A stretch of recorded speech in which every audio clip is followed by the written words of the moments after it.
Assalamualaikum warahmatullahi wabarakatuh. Perkenalkan, saya Siti Mariam, NPM 202241500047 dari kelas R6A, Program Studi Pendidikan Biologi Universitas Indraprasta PGRI. Pada kesempatan kali ini, saya akan mempresentasikan tugas ujian tengah semester mata kuliah Metodologi Riset yang diampu oleh dosen Dr. Andri Suryana SSI MPD. Yang pertama, saya akan menjelaskan mengapa latar belakang penting dalam proposal riset. Latar belakang sangat penting dalam proposal karena jadi landasan utama kenapa penelitian dilakukan. Dari bagian ini, kita bisa menunjukkan adanya masalah nyata, kesenjangan teori dan praktik, serta urgensi penelitian. Kalau latar belakangnya kuat dan logis, maka proposal jadi lebih fokus, terarah, dan meyakinkan. Kemudian, cara menyusun latar belakang yang baik dan logis. Untuk menyusun latar belakang, kita mulai dari hal umum yang sesuai dengan tema penelitian. Lalu, kita arahkan ke hal khusus atau masalah nyata di lapangan, tambahkan data, fakta, atau kutipan dari sumber terdahulu. Tunjukkan juga kesenjangan teori dan praktik, dampak dari masalah, dan tutup dengan arah ke judul penelitian. Selanjutnya, cara menyusun identifikasi masalah yang baik dan logis. Identifikasi masalah berisi pernyataan inti dari latar belakang. Ada dua pendekatan yang bisa digunakan. Yang pertama berdasarkan paragraf, yaitu satu paragraf, satu pernyataan. Dan yang kedua berdasarkan pokok pikiran. Diambil inti dari tiap paragraf, lalu diubah jadi pertanyaan. Pertanyaan harus logis, runtut, dan bisa dijawab lewat penelitian. Kemudian, mengapa perlu ada batasan masalah? Nah, batasan masalah ini penting agar fokus penelitian tidak melebar kemana-mana.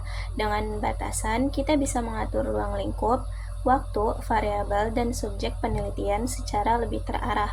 Ini juga membantu penelitian lebih efisien dalam waktu, tenaga, dan biaya, serta menghasilkan data yang mendalam.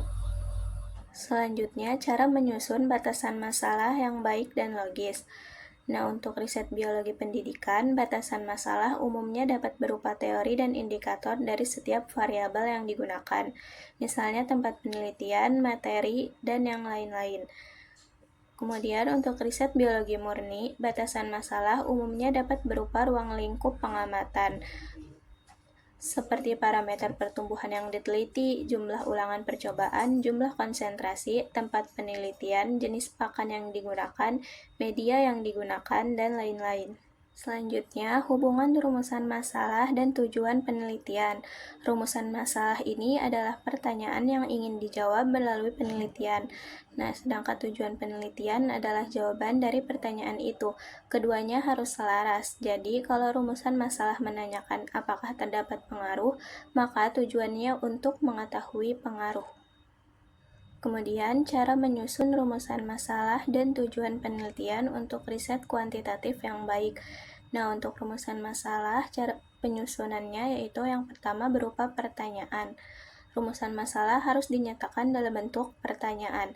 Kemudian, jelas dan spesifik. Pertanyaan harus jelas, spesifik, dan tidak ambigu. Kemudian harus terukur. Pertanyaan harus mengarah pada jawaban yang dapat diukur atau diuji secara empiris. Lalu berkaitan dengan variabel. Pertanyaan harus berkaitan dengan variabel-variabel yang diteliti dan hubungan antar variabel tersebut. Fokus pada judul. Rumusan masalah harus relevan dengan judul penelitian. Kemudian kata kunci dalam riset biologi pendidikan. Yang umum digunakan adalah apakah terdapat atau adakah.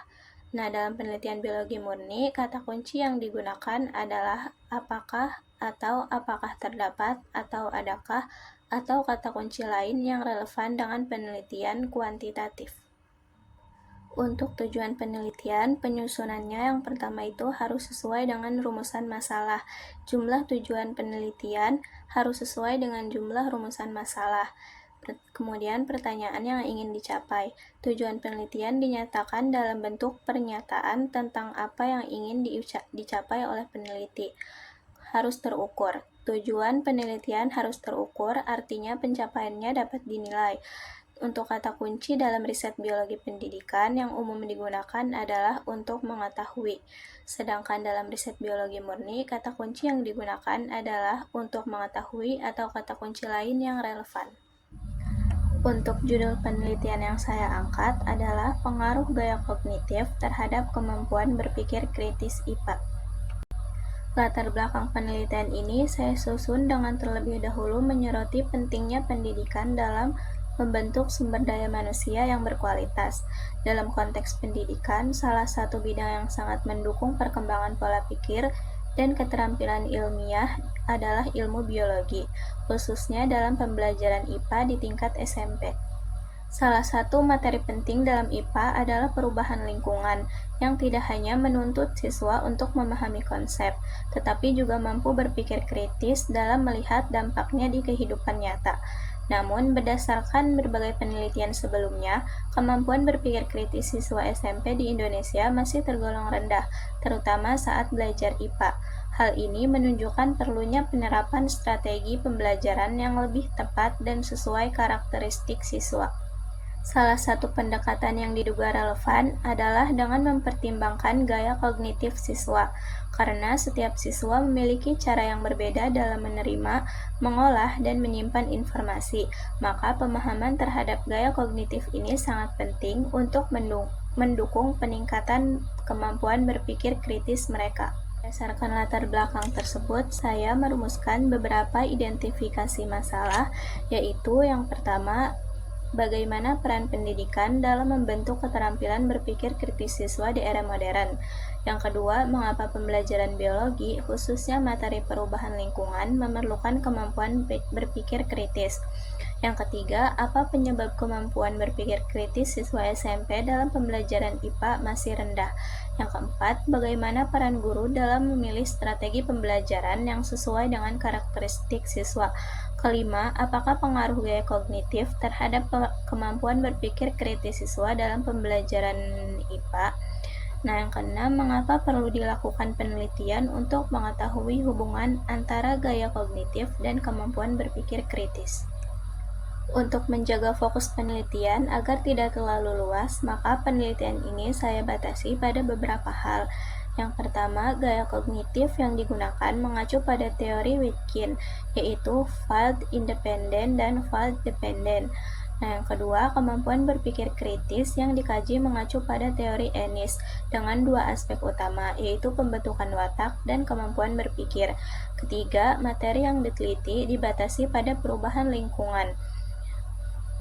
Dengan pembatasan ini, penelitian diharapkan berjalan lebih terarah dan sesuai dengan tujuan yang ingin dicapai. Berdasarkan latar belakang, identifikasi masalah, dan rumusan masalah yang telah dijelaskan tadi, maka rumusan masalah dalam penelitian ini adalah apakah terdapat pengaruh gaya kognitif terhadap kemampuan berpikir kritis siswa dalam pembelajaran IPA pada materi perubahan lingkungan. Tujuan penelitian ini adalah untuk mengetahui pengaruh gaya kognitif terhadap kemampuan berpikir kritis siswa dalam pembelajaran IPA pada materi perubahan lingkungan. Nah, sedangkan kegunaan penelitian dalam penelitian ini terbagi menjadi dua bagian, yaitu kegunaan teoritik dan praktik.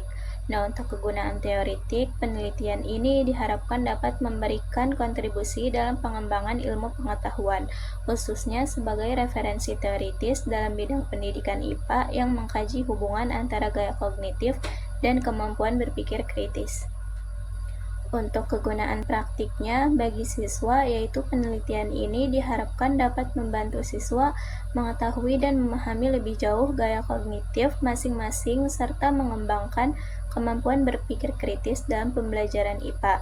Bagi guru, yaitu penelitian ini diharapkan dapat memberikan gambaran bagi guru terkait pentingnya mempertimbangkan gaya kognitif siswa dalam merancang strategi pembelajaran yang dapat meningkatkan kemampuan berpikir kritis. Nah, yang bagi sekolah, hasil penelitian ini diharapkan dapat dijadikan bahan rumusan kebijakan sekolah dalam mempertimbangkan dan menyusun pembelajaran yang memperhatikan perbedaan gaya belajar siswa. Kemudian yang terakhir bagi peneliti, penelitian ini diharapkan dapat memberikan pengalaman yang berharga terkait pemahaman lebih lanjut dalam mengkaji hubungan antara gaya kognitif dan kemampuan berpikir kritis serta dapat menjadi dasar penelitian lanjutan. Berikut ini adalah daftar pustaka yang saya gunakan sebagai referensi dalam menyusun proposal riset, khususnya untuk mendukung penyusunan latar belakang, indikator variabel, dan teori yang digunakan dalam penelitian. Sumber-sumber ini terdiri dari jurnal nasional dan artikel ilmiah yang relevan dengan topik gaya kognitif dan kemampuan berpikir kritis siswa dalam pembelajaran IPA.